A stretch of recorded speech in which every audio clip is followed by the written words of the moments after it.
देशवासियों का स्वागत है, भारतवासियों का स्वागत है। जिन भी दर्शकों ने अपना देश फिल्म देखी होगी, राजेश खन्ना की फिल्म थी, बड़ी मशहूर थी अपने जमाने में। उसके अंदर आप जरूर मालूम होगा कि राजेश खन्ना इस शहर का इकलौता एक बेहतर और ईमानदार निगम पार्षद होता बेचारा, और पूरा प्रशासन के अंदर जितने भी करप्ट या भ्रष्टाचार या रिश्वत लेने के शौकीन लोग होते हैं, वो अकेले उस पार्षद के पीछे उस शहर में पड़े रहते हैं।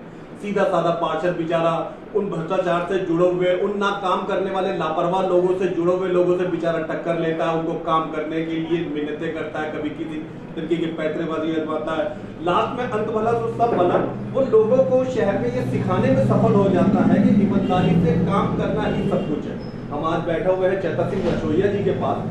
मैं जब भी इनसे मिलता हूँ, मुझे राजेश खन्ना का वो निगम पार्षद वाला सीन ही याद आता है। अपने इलाके के लिए बहुत बेहतर ढंग से काम करते हैं। वर्तमान में इनकी पुत्रवधू जो भूमि ज्योति रसोइया निगम पार्षद है, और देख रेख सोशल समाज सेवी है एरिया की, यही करते हैं और एरिया का बड़ा ध्यान भी रखे रहते हैं। कोरोना का काल चल रहा है, महामारी चल रही है, हर निगम पार्षद विधायक अपने अपने एरिया को सुरक्षित करना चाहते हैं। पहला क्वेश्चन इसी विषय में चतर सिंह जी, बहुत बहुत स्वागत है ताज़ा खबर चैनल में। सर्वप्रथम दर्शकों को ये बताइए कि इस कोरोना काल में, ईश्वर करे सब सही रहे, आप अपने वार्ड वासियों को सुरक्षित रखने के लिए क्या क्या कदम उठा रहे हैं? सबसे पहले जी, हम प्रयास कर रहे हैं कि हमारा वार्ड पूरा जो है सैनिटाइज हो। अच्छा, उसके लिए हमने बैटरी रिक्शा तैयार की हुई है जी, और जागरूक करने के लिए एक रिक्शा तैयार किया हुआ है प्रचार के लिए। वो 2 सेट है हमारे, वो गली गली जाते हैं। अच्छा, जहाँ से भी फ़ोन कॉल आता है, अच्छा, कहीं कोई पता लगता है कि ये इलाका जो है यहाँ पर एक पेशेंट है। जी, जी, हमारे यहाँ नांगली, अपने वार्ड में नांगली थाने के पास में डिस्पेंसरी में इंजेक्शन लग रहे हैं। अच्छा। एक दिल्ली सरकार की डिस्पेंसरी है, यहाँ इंजेक्शन पूरे वार्ड की गली गली के अंदर हम सैनिटाइज करने का काम कर रहे हैं। अच्छा, जो हमारे वार्ड के जो पेशेंट हैं, जी, किसी भी हॉस्पिटल में हो, उनके घर में भोजन कॉल आती है, अगर हाँ खाना अगर दिक्कत है तो हम भिजवाने का काम कर रहे हैं। आप करते हैं? हम करते हैं। तो ये एमसीडी के फंड से, एमसीडी के फंड से नहीं, हमारा निजी सामाजिक व्यवस्था की वजह से, बहुत बढ़िया, अपने भाईचारे से जी, जी, व्यवस्था करके परिवार जो के लोग लोग कोरोना मिलकर। पेशेंट है, उनके खाने की व्यवस्था नहीं है, आप उनके भोजन पहुंचाने की व्यवस्था करते हैं। बहुत और पिछले बार तो बहुत ही ज़्यादा किया था, और इस बार वो माहौल भी नहीं है कि ज़्यादा गाड़ियाँ लेके जाएं। जी, पिछली बार तो लंगर लगाने की नौबत आ गई थी। बहुत सारे लंगर भी हमने लगाए थे। इस बार हमने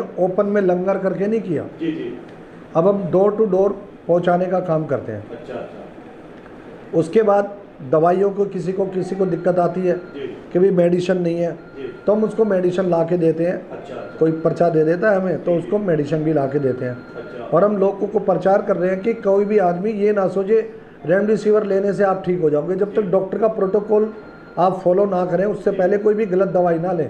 कभी ऐसा ना हो कि आपको जरूरत ही नहीं है जी, किसी भी मेडिसिन की और आप ज़्यादा एडिशनल ले लें। जी, जी, और हम लोगों को सलाह दे रहे हैं कि मास्क पहने, दूरी बना के रखें, और सबसे ज़्यादा भीड़ भाड़ इलाके में ना जाएं। बहुत बढ़िया, ये प्रोटोकॉल को ध्यान रखें। और अगर ज़रूरत पड़े तो आप अपने डॉक्टर से फ़ोन करके पूछो कि भैया मुझे ये तकलीफ़ है, अगर खांसी आ रही है तो सिरप ले लो, बुखार हो रहा है तो पैरासीटामोल ले लो, इस तरीके से। और जब आपको ज़्यादा दिक्कत हो, टेम्परेचर जो है, आपको बुखार की दिक्कत है तो बुखार की गोली ले लो।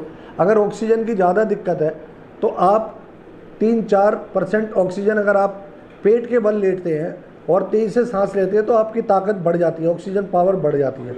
तो अगर छोटा मोटी कवरिंग होती है तो घर में एक्सरसाइज करो। हम लोग को बोल रहे हैं पार्क में नहीं, अपनी छत के ऊपर करो। बस भीड़ भाड़ वाले इलाके में मत जाओ। अगर रोज़ाना आधा घंटा 1 घंटा आप एक्सरसाइज करते हैं सांस लेने की भी, उससे भी आपको काफ़ी लाभ हो रहा है। हम सब लोगों को कह रहे हैं काढ़ा पियो। हम आम आदमी को बोल रहे हैं पानी पियो गर्म, दिन में 4 बार 5 बार, नींबू निचोड़ के उसमें पानी डाल के पियो। इस तरीके की बातें, गरम मसाले जो है, तेज पत्ता हो गया, काली मिर्च हो गई, ठीक है, लौंग हो गई, इलायची हो गई, और आप तुलसी का पत्ता भी, एलोवेरा, ये सारा चीज़ करके ना देसी तरीके से भी आप पीते रहो। दिन में तो काफ़ी असर है हमारे वार्ड में, और वो लोग इस बात को फॉलो करते हैं, प्रोटोकॉल को मानते हैं। अच्छा, अभी हाल ही में समाचार पत्र में आया है कि दिल्ली सरकार ने अलग दिल्ली में 78 जगह पे वैक्सीन सेंटर खोले हैं। डॉक्टरों का ये कहना है कि वैक्सीन बॉडी को मजबूत इम्यूनिटी देता है। तो यहाँ पर अपने वार्ड के अंदर आपने या दिल्ली सरकार ने क्या एक्स्ट्रा या कितने वो बोले वैक्सीन सेंटर चालू है फिलहाल? यहाँ पर बोल रहे थे जी कि भाई हम खोलेंगे स्कूल में, ई ब्लॉक के स्कूल में। अच्छा। एक दिल्ली सरकार का स्कूल है हमारे वार्ड में, जी जी लेकिन अभी तक वहाँ कोई व्यवस्था हुई नहीं। जी जी हाँ, एक डिस्पेंसरी है छोटी सी, वहाँ इंजेक्शन की और लोकेश सिनेमा के पास। टेस्ट करते हैं, नहीं यहीं सी ब्लॉक में है। अच्छा तो लेकिन वहाँ पर इतने लोग आ रहे हैं, जी। मुंडका से भी बंद कर दिया, मुंडका के लोग भी हमारे यहाँ आ रहे हैं, जी जी जी तो बड़ी दिक्कत हो रही है। जी अगर टेस्ट करने की किट नहीं है उनके पास, जी अगर किट है तो स्टाफ नहीं है, जी। स्टाफ है तो उनके पास रिजल्ट जांच करने की इंस्ट्रूमेंट नहीं है, जी ना ही उनके पास इंजेक्शन है। और भीड़ बहुत परेशान हो रही है, पब्लिक जनता परेशान हो रही है। जी सरकार जो है दिखाई कुछ दे रही है जी और कर कुछ रही है, जी तो इससे लोग बहुत ज़्यादा तकलीफ में है, भ्रमित है, जी। परेशान है। कभी कोई मुंडका से आता है, कभी कोई मुंडका में जाता है, इस तरीके से डिस्टर्ब है। अच्छा, आपके बारे में तो ये एक जनप्रिय कहावत है कि आप तो डर के अपना काम निकाल लेते हैं, तो ज्यादा से ज्यादा वैक्सीन सेंटर अपने एरिया में शुरू करने के लिए आपने अभी तक दिल्ली सरकार के कान में कोई बात नहीं डाली? नहीं, दिल्ली सरकार के कान में, हमारी कॉलोनी में तो हॉस्पिटल बनना है। हम पिछली 2006 से लड़ाई लड़ रहे हैं। जी। 2014 में 15 में हॉस्पिटल की कीमत स्वास्थ्य विभाग ने दिल्ली सरकार को दे दी। अच्छा लोक निर्माण विभाग ने 14 लाख रुपए लगाकर बी ब्लॉक में बाउंड्री कर दी, कब्जा ले लिया, जी पोजीशन ले लिया। 10,000 रुपये एमसीडी को दिल्ली सरकार ने दिया लैंड यूज चेंज करने के लिए। सीटीसी टॉयलेट कम्प्लेक्स की जो लैंड थी जी। उसको लैंड यूज चेंज कर दिया। अच्छा आज 7 साल हो गई। अगर हमारे वार्ड में वो हॉस्पिटल बन जाता, किसी भी चीज़ के ये तो रेलवे पर्पज, फाटक के पास टॉयलेट बना हुआ है और हाँ, ये जो रेलवे गेट है, फाटक से उर्ली तरफ जो अम्बेडकर जी की मूर्ति लगी है उसके पीछे जो ओपन लैंड है अच्छा, वो अच्छा। हॉस्पिटल के लिए प्रस्तावित है। आज 2006 से हम कंटिन्यू कर रहे हैं। जी दिल्ली सरकार के हमारे विधायक धर्मपाल लाकड़ा जी जी जी को हमने कई बार चिट्ठियां लिखी, हमारी पार्षदा जी ने भी लिखी, जी लेकिन उनकी कल माननीय न्यायालय ने भी कहा है कि अगर आप आंखें मूंद, हम नहीं बंद करके रह सकते, तो हमारी जो सरकार है उसने आंखें बंद की हुई हैं। जी। अगर आंखें खोल के देखें तो हमने चिट्ठी लिखी है, हमने पत्र व्यवहार किया है। अब हम चाह रहे हैं कि जनता के साथ मिल करके माननीय उच्च न्यायालय में, क्योंकि उच्च न्यायालय ही है जो लोगों के दर्द को समझ रहा है, दुख को समझ रहा है, जी जी परेशानियों को समझ रहा है, हम भी क्यों ना न्यायालय में जाएं, जी ऐसा हमारा विचार है। जी इस मामले में। दर्शकों, जिस जगह का छतर सिंह जी जिक्र कर रहे हैं, बिल्कुल पास में ही रेलवे किराड़ी रेलवे फाटक के पास में एक कूड़ेदान की शक्ल में, एक सार्वजनिक शौचालय की शक्ल में है और वाकई बड़ी खराब और गंदी सी हुई जगह। अगर वाकई उस जगह पर हॉस्पिटल बन जाता है तो उसके आसपास में लगभग 3 किलोमीटर के दायरे में गरीब, गुरबा और मजबूर लोग ही रहते हैं, जरूरतमंदी लोग होते हैं, उन सबको ज्यादा से ज्यादा लाभ मिले। छतर जी, कुछ चर्चाएं अखबारों में और विभिन्न जगहों पे सुनाई में आ रही है कि कुछ लोग खामखा आपका जो है वो किसी वजह से आपको परेशान कर रहे हैं या तंग करने में लगे रहते हैं या पार्टी के भाजपा के साथ में नहीं चल रहे हैं। यहाँ पे उन घटनाओं के विषय में थोड़ा दर्शकों को बताएं। देखो, हमारे वार्ड में जी एमसीडी के एम्प्लॉई लगभग 300-400 लोग रहते हैं, अच्छा, जो एमसीडी के एम्प्लॉई हैं, सरकारी कर्मचारी। सैलरी तो एमसीडी से लेते हैं। जी जी ऑफिसरों से मिलकर, एमसीडी के अफसरों से मिलकर जी अपनी रजिस्टर में हाजिरी ऑन रिकॉर्ड कर देते हैं, हफ्ते में एक बार जाके, 2-3 दिन में एक बार जाके, जी और सैलरी लेते रहते हैं। जी और हमारे खिलाफ जी प्रचार करते हैं, वाल्मीकि अखाड़ा कब्जा कर लिया जी, रेगर चौपाल अखाड़ा। रजिस्टर में साइन क्यों? अब तो बायोमेट्रिक का जमाना है। बायोमेट्रिक वो खराब कर देते हैं अच्छा। जानबूझ के। बायोमेट्रिक से तो आप मेंटेन कर नहीं पाओगे, जी लेकिन ऑफिसर की रजिस्टर के अंदर जी हाजिरी गलत तरीके से लगा देते हैं वो। जी और ऑफिसर से मिलके जो क्षेत्र का इंस्पेक्टर होता है, सैनिटेशन जी, जी। इंस्पेक्टर, और ऐसे सुपरिटेंडेंट ऑफ जो सैनिटेशन होता है, वो सारे मिलकर महीना, उसको लॉरी बोलते हैं, हम उसके खिलाफ लड़ाई लड़ रहे हैं। जी हमारे वार्ड के अंदर अगर वो सारे लोग, एमसीडी के लोग काम करें जी तो ईमानदारी से वार्ड के अंदर कोई गंदगी नहीं रहेगी, जी जी लेकिन वो काम नहीं करते। जी दिखाई तो देंगे, बीजेपी का बोर्ड लगाएंगे जी। कि हम मोदी जी के आदमी हैं, जी हम बीजेपी के आदमी हैं, जी लेकिन जब आप चुनाव में देखोगे, जिस दिन चुनाव हो रहा होगा, तो निर्दलीय से उससे भी पैसा लेकर निर्दलीय का काम करते हैं। तो हमारी लड़ाई है उन लोगों से कि आप एमसीडी से सैलरी लेते हो तो एमसीडी का काम करो, और वो हमारी बुराइयां करते हैं, हमारे बारे में लोगों को भड़काते रहते हैं कि कोई तो कहेगा जी ये मूर्ति छतर सिंह ने हटवा दी, कोई कहेगा जी ये मूर्ति लगवा दी, ये कब्जा कर लिया, ये पत्थर गलत लगा दिया।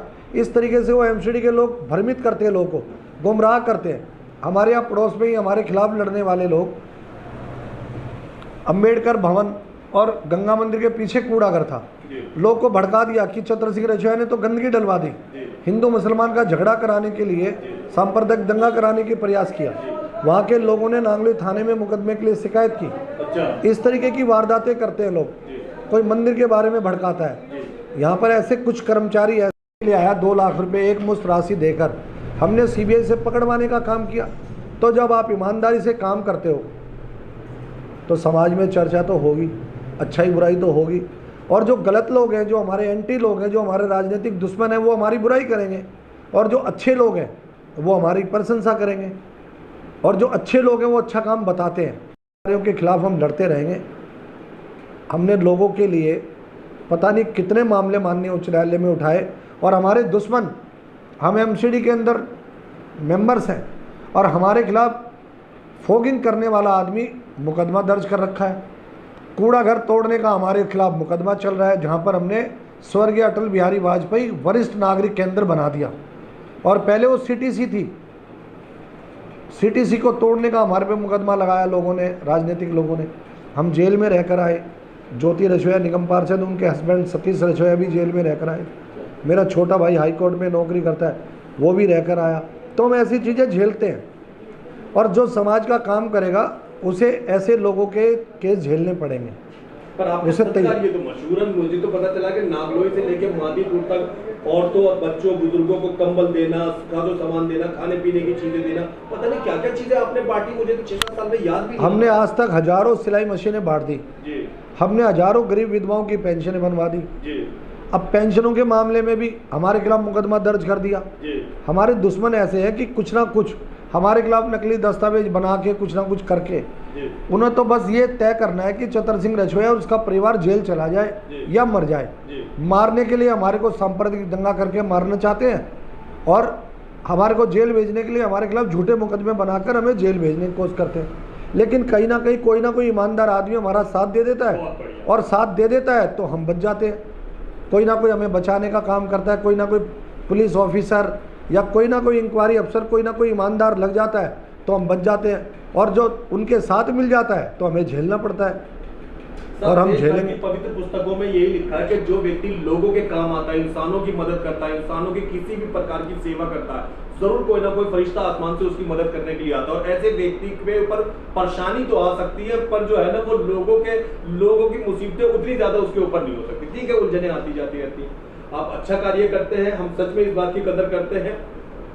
आगे भी दर्शकों हम आपको इसी प्रकार के कार्यक्रम दिखाते रहेंगे। अगर आपके आसपास में भी कोई कोरोना से ग्रस्त व्यक्तियों की मदद कर रहा हो तो नीचे लिखे हुए नंबर पर जरूर बताएं।